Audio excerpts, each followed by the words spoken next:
சிவாய நம. திருச்சிற்றம்பலம். ஈர்த்தெம்மை ஆட்கொண்ட எந்தெபெருமான் அருள் தரும் சொக்கநாயகி அம்மை உடனுரை அருள்மிகு சோமநாதப் பெருமான் திருவடித் தமரைகளை அடிநாயேன் நீல நினைந்து மீள மீள வணங்கி அற்புருநாதரின் திருவடித் தமரைகளையும் அடியார் பெருமக்களுடைய திருவடித் தமரைகளையும் மனம் மொழி மெய்களால் வணங்கி மகிழ்கிறேன். சிவாய நம. திருச்சிற்றம்பலம். இன்று நம் உண்மை விளக்கம் குழுமத்தில் மணவாசகம் கடந்தார் அருளி செய்த இரண்டாவது செய்யுளை சிந்திப்பதற்கு இறைவன் கருணை செய்து இருக்கின்றார். அந்த செய்யுளை அடியேனை ஆண்டு அருள் செய்யும் சோமநாதப் பெருமான் அடிநாயனை கருவியாக கொண்டு சொல்லி அருள வேண்டும் என்று அவருடைய திருவடித் தாமரைகளுக்கு விண்ணப்பம் செய்து கொண்டு நேற்றைய சிந்தனையில் இறைவனுடைய கருணையால் மாணவர் குருநாதரிடம் என்ன விண்ணப்பம் செய்தார், எப்படி விண்ணப்பம் செய்தார் என்பதை பார்த்தோம். ஞான குருவிடம், பெருமானே, உங்களுடைய திருவடிக்கு ஒரு விண்ணப்பம் வைக்கின்றேன், சுத்த வினாவானது கேட்கப்படுகின்றது, அதனை கேட்டு நீங்கள் அருள் செய்ய வேண்டும் என்று கேட்டாங்க. இன்றைய செய்யுளில் அந்த வினாக்கள் என்ன என்ன என்பதை தெளிவாக நமக்கு காட்டும் முகத்தானாக இச்செய்யுள் அமைய பெற்று இருக்கின்றது. மணவாசகம் கடந்தால் தன் குருநாதனின் திருவடியில் எத்தனை அன்பு உண்டிருந்தால், எவ்வளவு அன்பு வைத்திருந்தால், தான் எழுதிய அந்த நூலை கூட தன் குருநாதரிடத்து தான் விண்ணப்பம் வைப்பதாகவும் தான் வினாக்கள் கேட்பதாகவும் அதற்கு குருநாதர் விடையளிப்பதாகவும் அமைத்திருப்பார் இந்த நூலை. வினா கேட்பதும் மணவாசகம் கடந்தாரே, விடை கூறுவதும் மணவாசகம் கடந்தாரே. இருப்பினும் இந்த சிவஞானத்தை பெறுவதற்கு மெய்கண்டாருடைய திருவடித்தானே உதவியாக இருந்தது. மெய்கண்டாருடைய அந்த திருவடி ஞானம்தானே இவருக்கு சிவஞானத்தை கொடுத்தது. அதுக்கு நன்றி சொல்லும் முகத்தானாகவே இந்த நூல் அமைய பெற்று இருக்கின்றது. ஆக இன்று நம்மளுடைய மணவாசகம் கடந்தார் தன் குருநாதரிடத்து என்ன என்ன வினாக்கள் கேட்கின்றார், எத்தனை வினாக்கள் கேட்டார் என்பதை நாம் சிந்திக்க இருக்கின்றோம். ஆறாறு தத்துவம் ஏது, ஆணவம் ஏது, அன்றேதான் மாறாவினை ஏது,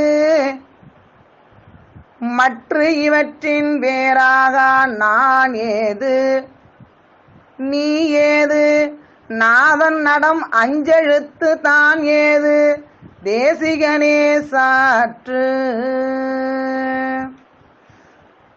இப்ப இருக்கிற ஆசிரியர்கள்ட்டெல்லாம் போய் வினா கேட்டோம்னா மாணவன்லாம் 10 வினாவை ஒன்றா கேட்க முடியாது. ஒவ்வொரு வினாவாக கேட்டு அந்த வினாவுக்கு அவர் விடை சொல்லி அப்புறம் 2வது வினாவை கேட்டால் தான் விளங்கும். அவ்வளவுதான் இன்னைக்கு இருக்கின்ற நிலை. அப்படி ஆனால் இங்கே மணவாசகம் கடந்தார் 7 வினாக்களை வரிசையாக கேட்டுட்டார்.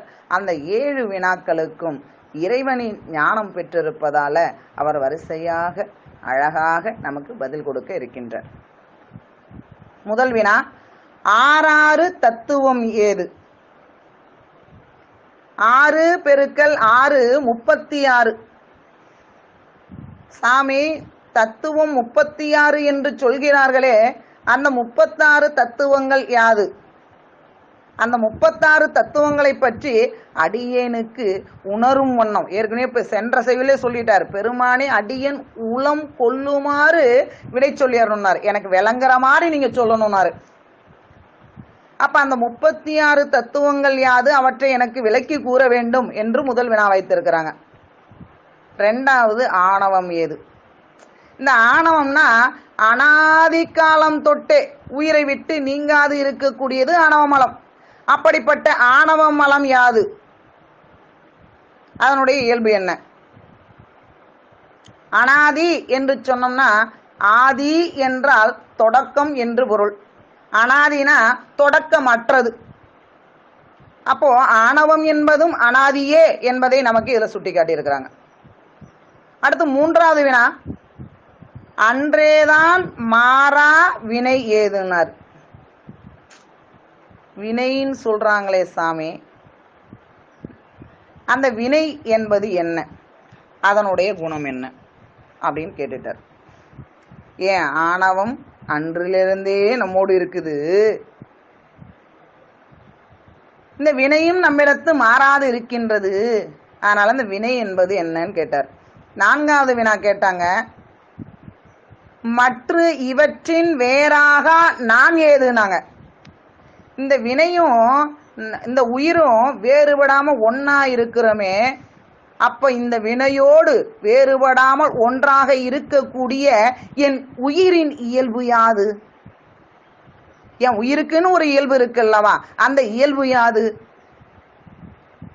அப்படின்னு கேட்டாங்க. அடுத்து கேட்டாங்க, நீ ஏதுனார். இப்ப உயிரை கேட்டாரு, அடுத்தது நீ ஏதுன்னு கேட்டாரு. இன்று குருவாக எழுந்து அருளி கொண்டிருக்கின்ற இறைவனாகிய தங்களுடைய இயல்பு யாதுனார். குருநாதனை இடமாக கொண்டு இறைவனே நமக்கு அருள் செய்வான் என்ற உண்மை ஞானத்தை உணர்ந்திருந்ததால குருவாக எழுந்து அருளி கொண்டிருக்கின்ற இறைவனாகிய உங்களுடைய இயல்பு யாதுனார். அடுத்து வினா கேட்டார், நாதன் நடம் ஏது? நம் சிவபெருமான் இறைவனாகிய சிவபெருமான் புரிகின்ற நடனத்தின் இயல்பு யாது? அவனுடைய அந்த நடன வகைகள் யாது என்று கேட்டாங்க. அடுத்த வினா கேட்டாங்க, அஞ்செழுத்து தான் ஏது? திரு ஐந்தெழுத்தின் இயல்புகளை எனக்கு சொல்லி அருள வேண்டும் எம் பெருமானேன்னு கேட்டாங்க. ஆக ஆறாறு தத்துவம் ஏது, ஆணவம் ஏது, அன்றேதான் மாறா வினை ஏது, மற்ற இவற்றின் வேறாக நான் ஏது, நீ ஏது, நாதன் நடம் ஏது, அஞ்செழுத்து தான் ஏது என்று சொல்லி 7 வினாக்களை தொடர்ந்து குருநாதரின் திருவடிக்கு விண்ணப்பம் செய்கின்றார் நம்மளுடைய மணவாசகம் கடந்தார். தன் குருநாதனின் திருவடியில் வைத்த அன்பின் காரணமாக இந்த நூலை தான் செய்திருந்தாலும் கூட அந்த சிவஞானம் குருநாதரால் கிடைக்கப் பெற்றது என்ற நன்றி பெருக்கோடு தான் குருநாதரிடத்து விண்ணப்பம் கேட்பதாகவும் அந்த விண்ணப்பத்தை ஏற்று குருநாதர் விடையளிப்பதாகவும் இந்த நூல் அமையப்பெற்றிருக்கின்றது. ஆக கேட்பதும் மணவாசகம் கடந்தார்தான், பதில் சொல்லுவதும் மணவாசகம் கடந்தார்தான். ஆக சுருக்கமா பார்த்தோம்னா பதி, பசு, பாசம் இந்த மூன்றுடைய இயல்பு யாது? இந்த பதியாகிய தாங்கள் செய்கின்ற அந்த ஐந்தொழில் நடனம் என்னென்ன? அஞ்செழுத்தின் இயல்பு யாது?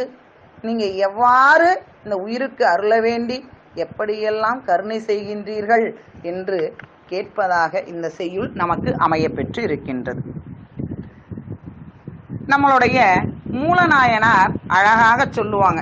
என்ன சொல்லுவாங்க அப்படின்னு சொல்லி பார்த்தீங்கன்னா,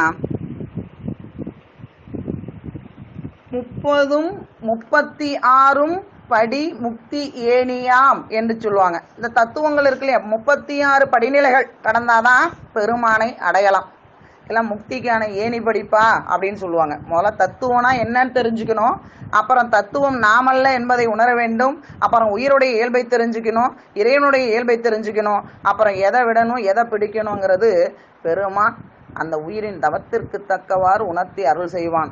அந்த உயிர் தன்னுடைய ஆர்வத்தின் காரணமாக அது பிடித்து உயிரை சென்று கொண்டே இருக்கும் இறைவனுடைய திருவருளால. சிவஞான சித்தியார் சொல்லும், இத்தத்துவம் 36ம் உணர்ந்தானுக்கு எல்லா பொருளும் இனிது விளங்கும் என்று சொல்லுவாங்க. ஆக இன்றைய செய்யுள் ஆனது 7 வினாக்களை கொண்டு இந்த வினாக்களுக்கு விடையே மீதி இருக்கக்கூடிய செய்யுளாக இந்த நூல் அமையப்பெற்று இருக்கின்றது. இறைவன் திரு அருள் கருணையால் மீண்டும் நாளை மேலும் சிந்திப்போம். சிவாய நம. திருச்சிற்றம்பலம்.